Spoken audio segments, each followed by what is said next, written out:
Welcome to mind master live. പല counselling സെഷനിലും motivation class കഴിഞ്ഞാലുമൊക്കെ ആളുകൾ സ്ഥിരമായി ചോദിക്കുന്നൊരു സംശയമുണ്ട്, ഞാനൊരു ഇൻട്രോവേർട്ട് പേഴ്സണാലിറ്റി ആണോ എന്നുള്ളത്, അന്തർമുഖനായിട്ടുള്ള സ്വഭാവമാണോ എൻ്റേത് എന്നുള്ളത്. അതിനുള്ളൊരു ഉത്തരമാണ് ഇന്നത്തെ വീഡിയോയിൽ നിങ്ങളുമായി ചർച്ച ചെയ്യാൻ പോകുന്നത്. എന്താണ് ഇൻട്രോവേർട്ട് പേഴ്സണാലിറ്റി? അന്തർമുഖ സ്വഭാവങ്ങൾക്ക് 10 ഉദാഹരണങ്ങളുണ്ട്. ഈ 10 ഉദാഹരണങ്ങളിൽ ഏതെങ്കിലും ഒരു സ്വഭാവം നിങ്ങൾക്കുള്ളതാണെങ്കിൽ നിങ്ങളുടെ പേഴ്സണാലിറ്റി ഇൻട്രോവേർട്ട് ആയിട്ടുള്ളതാണ്, എക്സ്ട്രോവേർട്ടിന് ഓപ്പോസിറ്റാണ്. പക്ഷേ നിങ്ങൾ വിഷമിക്കേണ്ടതില്ല. എന്താണ് നിങ്ങളുടെ പേഴ്സണാലിറ്റി അത് നിലനിർത്താൻ തന്നെ ശ്രദ്ധിച്ചാൽ മതി. ലോകത്ത് അത്ഭുതകരമായിട്ടുള്ള വ്യാവസായിക വിപ്ലവം തീർത്ത ബിൽ ഗേറ്റ്സും അതുപോലെ സ്റ്റീവ് ജോബ്സും ഒക്കെ ഇത്തരത്തിലുള്ള ഇൻട്രോവേർട്ട് പേഴ്സണാലിറ്റിയുള്ള ആളുകളായിരുന്നു. നമ്മൾ ഇടത് കൈ കൊണ്ട് ഹാൻഡ് റൈറ്റിംഗ് ചെയ്യുന്ന കുട്ടിയെ തിരുത്തി വലത് കൈയിലേക്ക് ആക്കേണ്ട ആവശ്യമില്ല എന്ന് പറയുന്നത് പോലെ ഏതാണോ നിങ്ങളുടെ പേഴ്സണാലിറ്റി, അത് ഇൻട്രോവേർട്ട് ആണെങ്കിൽ അങ്ങനെ, എക്സ്ട്രോവേർട്ട് ആണെങ്കിൽ അങ്ങനെ, അത് നിലനിർത്തിയാൽ മതി. ഇൻട്രോവേർട്ടിനും ഒരുപാട് നേട്ടങ്ങൾ ഭാവിയിൽ കൊയ്തെടുക്കാൻ സാധിക്കും എന്നുള്ളതാണ്. എക്സ്ട്രോവേർട്ട് നല്ലത്, ഇൻട്രോവേർട്ട് മോശം, അല്ലെങ്കിൽ ഇൻട്രോവേർട്ടാണ് ഗുഡ്, എക്സ്ട്രോവേർട്ട് അത്ര നല്ലതല്ല എന്നൊന്നുമല്ല. എല്ലാം നല്ലതാണ്. ഓരോന്നിനും അതിൻ്റേതായിട്ടുള്ള ഗുണങ്ങളുണ്ട്, ഓരോന്നിനും അതിൻ്റേതായിട്ടുള്ള നെഗറ്റീവ്സുമുണ്ട്. നമുക്ക് നോക്കാം എന്തൊക്കെയാണ് ഇൻട്രോവേർട്ട് പേഴ്സണാലിറ്റിയുടെ 10 ലക്ഷണങ്ങൾ എന്നുള്ളത്.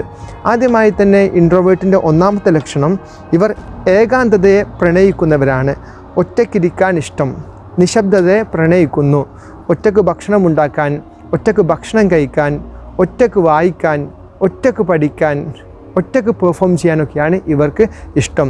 ഒറ്റയ്ക്ക് യാത്ര ചെയ്യുന്നതുമൊക്കെ ഒരു പക്ഷേ നമുക്ക് അത്ഭുതമായിരിക്കും, പക്ഷേ അവർ അതിൽ ഒരുപാട് ആനന്ദം കണ്ടെത്തുന്നവരായിരിക്കും. കമ്പൈൻ സ്റ്റഡിയിലൊന്നും അവർക്കൊന്നും കാര്യങ്ങൾ മനസ്സിലാകത്തില്ല. എല്ലാം സെൽഫായി ചെയ്യുന്നതിലൂടെ വളരെ സാറ്റിസ്ഫാക്ഷൻ അവർക്ക് കിട്ടുന്നതായിട്ട് കാണാം. ചോദിച്ചാൽ അവർ പറയും, ഞാൻ ജനിച്ചത് ഒറ്റയ്ക്കാണ്, ഞാൻ മരിക്കുന്നതും ഒറ്റയ്ക്കാണ്, എൻ്റെ കൂടെ എപ്പോഴും എൻ്റെ നിഴൽ മാത്രമാണ് കൂടെ ഉണ്ടാകാറ്, അതുകൊണ്ട് ഒറ്റയ്ക്കുള്ള ജീവിതത്തിൽ ഞാൻ ഹാപ്പിനെസ് കാണുന്നു. ഏകാന്തതയെ പ്രണയിക്കുന്നവരായിരിക്കും അധികവും ഇൻട്രോവേർട്ടായിട്ടുള്ള ആളുകൾ എന്നുള്ളതാണ്. രണ്ടാമത്തെ ഇൻട്രോവേർട്ടിനുള്ള ഉദാഹരണം എന്ന് പറയുന്നത് ടിപ്പിക്കൽ ഒബ്സർവേഷൻ സ്കിൽ എന്നുള്ളതാണ്. നല്ല നിരീക്ഷണ സ്വഭാവം അവർക്കുണ്ടാകും. ചിലപ്പോൾ പലരും ശ്രദ്ധിക്കാത്ത തരത്തിലുള്ള നമ്മുടെ വസ്ത്രം, അതുപോലെ തന്നെ നമ്മുടെ ഹെയർ സ്റ്റൈൽ ചെറുതായി ഒന്ന് മാറിക്കഴിഞ്ഞാൽ തന്നെ ഇൻട്രോവേർട്ട് ആയിട്ടുള്ള ആളുകൾ പെട്ടെന്ന് അത് തിരിച്ചറിയും. നമ്മുടെ നടത്തം, വീട്ടിലുള്ള സാധനങ്ങളുടെ ക്രമീകരണം എല്ലാം അവർ സസൂക്ഷ്മം നിരീക്ഷിക്കുന്നവരായിരിക്കും. ഒരു പക്ഷേ അധ്യാപകരെയും കൂട്ടുകാരെയും ഒക്കെ അവർ ഇമിറ്റേറ്റ് ചെയ്യുകയും അനുകരിച്ച് കാണിക്കാനൊക്കെ അവർക്ക് വളരെ നല്ലൊരു സ്കില്ല് നമുക്ക് കാണാനായിട്ട് സാധിക്കും. അതാണ് രണ്ടാമത്തെ സ്വഭാവം. അവർക്ക് നല്ല ഒബ്സർവേഷൻ സ്കില്ലുണ്ട്, അതായത് നിരീക്ഷണ സ്വഭാവമുണ്ട്. മൂന്നാമത്തെ സ്വഭാവം എന്ന് പറയുന്നത് ജീവിതത്തിന് കൃത്യമായിട്ടുള്ള, ലൈഫിന് കൃത്യമായിട്ടുള്ള അടുക്കും ചിട്ടയും ഉണ്ടാകും. ഷെഡ്യൂൾഡ് ലൈഫായിരിക്കും അവരുടേത്, സ്ട്രക്ചേർഡ് ലൈഫായിരിക്കും അവരുടേത്. കൃത്യസമയത്ത് ഉറങ്ങുന്നു, കൃത്യസമയത്ത് ഉണരുന്നു, കൃത്യസമയത്ത് ഭക്ഷണം കഴിക്കുന്നു, അവർ കൃത്യമായ സമയത്ത് പ്രാർത്ഥിക്കുന്നു, വ്യായാമത്തിന് കൃത്യമായ സമയമുണ്ട്. ലൈഫ് ഒരു ഷെഡ്യൂൾഡ് രൂപത്തിലായിരിക്കും. ഡയറിയൊക്കെ എഴുതിയിട്ട്, അതുപോലെ ഒരു ടു ഡു ലിസ്റ്റൊക്കെ ഫോളോ ചെയ്ത്, സ്റ്റിക്കി നോട്ട്സൊക്കെ ഫോളോ ചെയ്ത് ഒരു ചിട്ടയായ ജീവിതത്തിൽ സാറ്റിസ്ഫാക്ഷൻ നേടുന്നവരായിരിക്കും അവർ. അടുക്കിനെയും ചിട്ടയെയും കൃത്യമായിട്ട് ഒരു ജീവിതത്തിൻ്റെ ഒരു മൂല്യമായിട്ട് കാണുന്ന ആളുകൾ തന്നെയായിരിക്കും അവർ. ഉറങ്ങി എഴുന്നേറ്റ് കഴിഞ്ഞാൽ ബെഡ്ഷീറ്റ് കൃത്യമായി വിരിക്കുന്നു, പുതപ്പ് മടക്കി വെക്കുന്നു, വിൻഡോസ് ഓപ്പൺ ചെയ്തിരുന്നു. അങ്ങനെ മറ്റുള്ളവരിൽ നിന്നൊരു വ്യത്യസ്തത പുലർത്താൻ, ആ അടുക്കും ചിട്ടയോടുകൂടി വ്യത്യസ്തത പുലർത്താൻ ശ്രമിക്കുന്നവരായിരിക്കും അവർ. അതാണ് മൂന്നാമത്തേതായി നമ്മൾ പറയുന്നത്. നാലാമത്തേതായിട്ട് പറയുന്നത് തിങ്ക് ബിഫോർ സേ എന്നുള്ളതാണ്. അവരൊരു കാര്യം പറയുകയാണെങ്കിൽ നന്നായി ആലോചിച്ചിട്ട് മാത്രമേ പറയൂ. ആവശ്യമായിട്ടുള്ള സമയമെടുത്ത് അതിൻ്റെ എല്ലാ ആംഗിളിലും ചിന്തിച്ച് അതിനെക്കുറിച്ചൊരു പഠനം നടത്തിയിട്ടൊക്കെ അഭിപ്രായ പ്രകടനങ്ങൾ അവർ നടത്തൂ. തോന്നുന്നതൊക്കെ തോന്നുന്ന സമയത്ത് തോന്നുന്നവരോട് സംസാരിക്കുന്നതിൽ നിന്ന് വ്യത്യസ്തമായിട്ട് നന്നായി ചിന്തിച്ച് സംസാരിക്കുന്ന സ്വഭാവത്തിലുള്ള ആളുകളായിരിക്കും ഇൻട്രോവേർട്ടായിട്ടുള്ള ആളുകൾ എന്ന് പറയുന്നത്. അഞ്ചാമത്തേതായിട്ട് ഇൻട്രോവേർട്ടായിട്ടുള്ള ആളുകൾക്കുള്ള ഒരു സ്വഭാവം എന്ന് പറയുന്നത് സെലക്റ്റീവ് ഫ്രണ്ട്ഷിപ്പ് എന്നുള്ളതാണ്. ഒരുപാട് ആളുകൾ, ഒരു 50 ആളുകളുള്ള ഒരു ക്ലാസ്സിലാണ് അവർ പഠിക്കുന്നതെങ്കിൽ കൂടി 50 ആളുകളോടും ഒരുപോലത്തെ ഫ്രണ്ട്ഷിപ്പ് അവർക്ക് എസ്റ്റാബ്ലിഷ് ചെയ്യാൻ പറ്റത്തില്ല. തിരഞ്ഞെടുക്കപ്പെട്ട ആളുകളോട് വളരെ സ്ട്രോങ് ആയിട്ടുള്ള റിലേഷൻ അവർ മെയിൻറ്റെയിൻ ചെയ്യും. അവരവരുടെ കരളിൻ്റെ കഷ്ണങ്ങളായിരിക്കും, എന്തും അവരോട് തുറന്നു പറയും. ആ ബന്ധങ്ങൾ നീണ്ടു നിൽക്കുകയും ചെയ്യും. സെലക്റ്റീവായിട്ടുള്ള ഫ്രണ്ട്ഷിപ്പാണ് അവർ വെച്ച് പുലർത്തുന്നത്. എല്ലാവരോടും ഒരുപോലെ അദ്ദേഹത്തിന് ഫ്രണ്ട്ഷിപ്പ് സൂക്ഷിക്കാനായിട്ട് കഴിയുന്നില്ല. ആറാമത്തേതായിട്ട് പറയുന്നത് energy drain during A crowd situation. അതായത് ഒരു പൊതു സദസ്സിൽ അല്ലെങ്കിൽ ഒരു കുടുംബക്കാരൊക്കെ ഒത്തുകൂടുന്ന ഒരു ഫംഗ്ഷനിൽ അവരുടെ എനർജി ഡ്രെയിൻ ചെയ്തു പോകും. അവരുടെ ആത്മവിശ്വാസം ചോർന്നു പോകും. അവിടെ അവർ തീരെ പെർഫോം ചെയ്യില്ല. അവിടെ ഒരു പക്ഷേ അവർ മാറി നിൽക്കും. ഇവരെന്താണ് ഇങ്ങനെ നിൽക്കുന്നത് എന്ന് പലരും അതിശയോക്തിയോടുകൂടി ചോദിക്കും. പക്ഷേ ഇത്തരക്കാർ ആ വിസിറ്റേഴ്സ് പോയി കഴിഞ്ഞാൽ അല്ലെങ്കിൽ ആ ഫ്രണ്ട്സൊക്കെ മാറിക്കഴിഞ്ഞാൽ വളരെ ആക്റ്റീവായി സംസാരിക്കുന്നതും പാട്ട് പാടുന്നതും ലീഡർഷിപ്പിലേക്ക് വരുന്നതൊക്കെ കാണാം.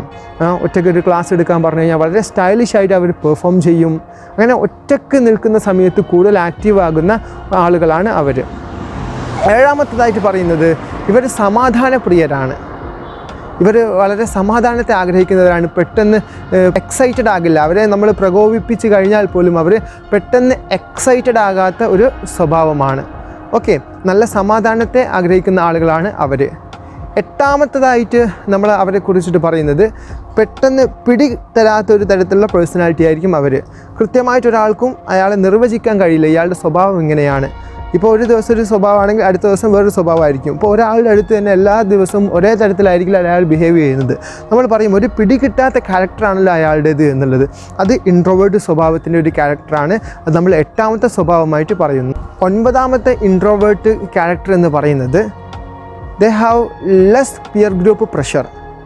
സമപ്രായക്കാരുടെ സമ്മർദ്ദം വളരെ കുറവാണ്. നമ്മളൊക്കെ പഠിക്കുന്ന സമയത്ത് അല്ലെങ്കിൽ നമ്മളൊക്കെ ക്ലാസ്സിൽ പെർഫോം ചെയ്യുന്ന സമയത്ത് നമ്മളുടെ കൂട്ടുകാരുടെ ഇഷ്ടം നമ്മളെ വളരെ കൂടുതൽ സ്വാധീനിക്കാറുണ്ട്.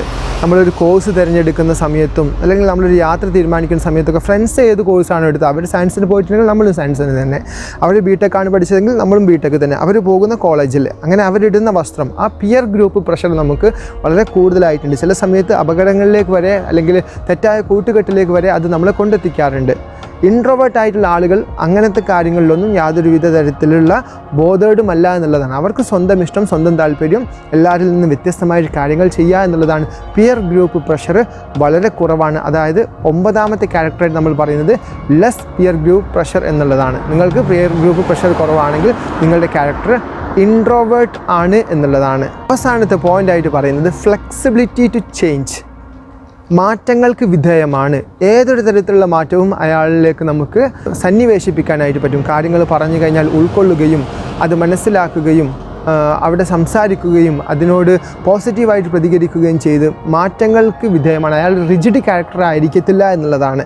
നമ്മളൊരു കാര്യം പറഞ്ഞു കഴിഞ്ഞാൽ ഉൾക്കൊള്ളുകയും അത് ജീവിതത്തിൽ പകർത്തുകയും അതേ രൂപത്തിലേക്കായിട്ട് വരാനൊക്കെ മാക്സിമം പരിശ്രമിക്കുന്ന തരത്തിലേക്കുള്ള സ്വഭാവമായിരിക്കും ഇൻട്രോവേർട്ടായിട്ടുള്ള ആളുകളിൽ. ഞാൻ മനസ്സിലാക്കിയെടുത്തോളം എൻ്റെ സ്വഭാവം ഇൻട്രോവേർട്ടാണ് എന്ന് എനിക്ക് പലപ്പോഴും തോന്നിയിട്ടുണ്ട്. ആ സമയത്തൊക്കെ എനിക്ക് ഒരിക്കലും കുറ്റബോധമോ അല്ലെങ്കിൽ സങ്കടമോ ഒന്നും തോന്നിയിട്ടില്ല. ഇൻട്രോവേർട്ട് ആയിട്ടുള്ള ഈ സ്വഭാവം കൊണ്ട് തന്നെ എനിക്ക് നല്ല രൂപത്തിലുള്ള ഹാപ്പിനെസ്സും നല്ല രൂപത്തിലുള്ള സന്തോഷങ്ങൾ തന്നെയാണ് ലഭിക്കുന്നത്. നിങ്ങളുടെ പ്രകൃതം ഏതാണോ ആ രൂപത്തിൽ തന്നെ ജീവിതം ചിട്ടപ്പെടുത്തി മുൻപോട്ട് പോകാൻ നിങ്ങൾക്ക് സാധിക്കട്ടെ. ഈ വീഡിയോ അതിന് നിങ്ങൾക്ക് പ്രചോദനമാകട്ടെ എന്ന് ആശംസിക്കുകയാണ്. ഇതുപോലെ തുടർന്നും ലൈഫ് ടിപ്സുമായിട്ടുള്ള ബന്ധപ്പെട്ട വീഡിയോകൾ ലഭിക്കാൻ വേണ്ടി mind master live channel subscribe ചെയ്യാൻ ഓർമ്മപ്പെടുത്തുന്നു. തൊട്ടുപുറത്ത് കാണുന്ന ബെല്ലൈക്കൻ എനേബിൾ ചെയ്യുക. Have a brightful future. Thanks for watching.